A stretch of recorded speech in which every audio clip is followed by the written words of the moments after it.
जो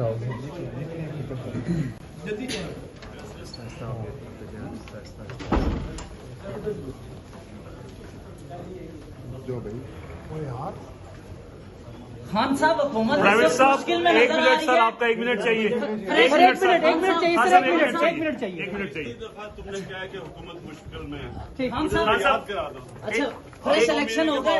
हर 3 महीने के बाद अब हुकूमत मुश्किल में है, कल मुश्किल में है। खान साहब नवाज शरीफ के हवाले से कहा जा रहा है कि वो वतन वापस आ रहे हैं, तो इस हवाले से आपका मौकफ क्या है कि नवाज शरीफ वतन आज आ रहा है, कल आ रहा है।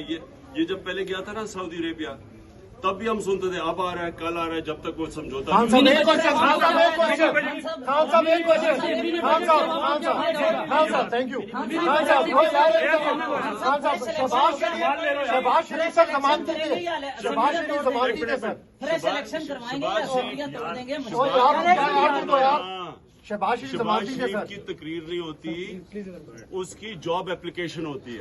मिनी बजट से क्या फायदा होगा?